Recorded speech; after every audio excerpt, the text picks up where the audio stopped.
somebody says, "Oh, Nick's good at making speeches. Nick, why don't you make a speech?" And you haven't prepared the speech. So, what is branding? Great, thank you. I'll tell you what branding is. Years ago in America, when they had huge herds of cows roaming around in the prairie, the cowboys would get a metal marker and put it in the fire and stick it on the paw of the cow behind, which was extremely unpleasant for the cow. But it branded the cow, so it was an initial or a symbol, there was a sign, and it was a way of saying, this cow is mine, so take your hands off it, it's mine, not yours. And that's what branding is about. Branding is about appropriation. It's not about products, it's about products that belong to people.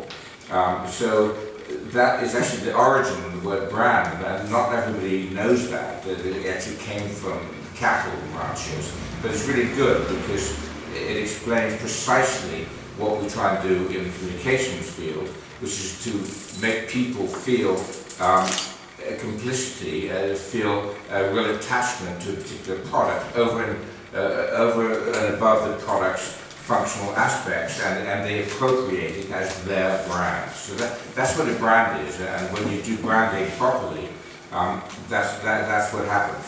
I don't know if, do you want me to keep talking for a bit, or should I shut up? Well, you can say, well, of course, you're a great storyteller, as I said. Well, I'm also here to tell you some jokes, which I'm not going to do, by the way. Apple is one of, we're fortunate to work with Apple, and Apple's a wonderful company to work with. They're very tough clients. But they are people who are the ultimate brand purveyors. You don't buy an apple. It's like walking into a religion. You should have become a member of a sect when you get an apple, because they've created such an incredibly strong sense of belonging that you are an Apple maniac. Or you're not, and you can't be sort of half pregnant. You know, you're either you are or you aren't. I was in Boston the other day. You see, I'm going to tell a story now. I went to the Apple store, and it was incredible. Actually, I had a problem with one of my many Apple toys, and I went up to the Genius Bar, where all these geeks fix things for you. And I walked up, and I saw the other people walking up with their Apple apparatus. And I said, I'm not in a store, it's like going to the vet. It's like you're going to the vet's office, and you've got these people with their portable puppy that, can you do something for him? and people were walking up there with their Macs and their iPads, and they felt like so that's branding. That's what branding is. And it's about making choices, because you can't be all things to all people. And like the cow that belongs to one person, I mean, you can belong to, you can be a brand belonging to many people, but each of those individuals has to feel like that's their brand. And Romania, as a brand, has to be prepared to make choices. And part of the problem with weak branding is people who try and please everybody. So instead of saying, we want people to be passionate about us, they want to be okay, politically correct for everybody. So they end up trying to please all people and actually end up pleasing none. And that is the greatest failing of most campaigns trying to promote countries. Promoting a country from a communication standpoint is an incredible responsibility. And because it's such a great responsibility, people tend to take it too seriously. And also you have to deal with governments and all sorts of political bodies who have many interests, and they have to keep everybody happy. So it ends up making nobody happy. So I'll shut up now.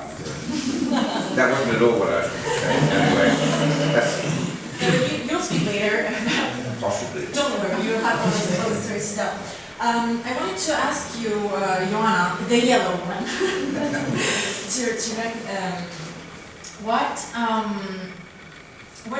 how do you think that Romania is visible through its campaign and through people making advertising campaign in the country and abroad? Could you tell us something about that? Do you think that something emerged out of this, something for Romania emerges out of this multiplicity of campaigns? Mm-hmm. There's actually a trend towards Romanian advertising people. They all started to about Romania, and they all started creating, even though Romania wasn't a client, like the typical clients they have in agencies. Nobody came with a brief and said, you have to do this by this deadline and you have this budget. They just feel the need. I think it's a trend that goes through all the industries, but reflects somehow in advertising. And this is how Mihai's campaign that you will see behind was created, but also Ken Ericsson's Bucharest campaign that won trophies at Cannes Advertising Festival, and a bunch of other initiatives like Ioana's project and a lot of creative projects. Also, I was thinking about creative projects in Romania that are somehow visible in Paris or maybe in London. They have already grown an audience and they have won their media. And this is what advertising is looking for nowadays. They are also looking for free media. They call it earned media, but this is what they expect. They expect media to write about their stories without paying them, because people don't buy advertising anymore. They want real stories. If they see a brand, they just keep it, because they say, okay, that's an ad, I'm not interested, I'm wasting my time. So when you present something that is brand related, like a story, like something you want to be interested and want to read, then you get your brand message in your consumer's life. So I was thinking about some creative projects in Romania that already do that, because Romanians are somehow very creative. We have some comics designers that are kind of famous worldwide. They made it to first position on Reddit once. We have a designer that made a Facebook dress that went viral to 9gag and all other bunch of sites. But nobody writes about them as being Romanian artists. Nobody says, like they say in British, these two British guys made that thing. Nobody, when it's about a Romanian project, they just say, oh, this creator made something. Nobody says that Romanian creator made something. So I was thinking, maybe without the governments, like Nick said, without having to go to all these institutions and get budgets, what if we enforce those people, those creative people that already do something and already are known in foreign countries? What if we put them together and just talk to them and tell them, guys, you're Romanians and you should be proud of this, and reinforce that Romanian feeling into them? Then they will promote it better. They already exist, they already have the media. We just have to say Romanian. Just put in the word. It's really hard. You have to put it in their conscience and then make them say it and make the media say it also. But it's a small step that I think will do great benefit.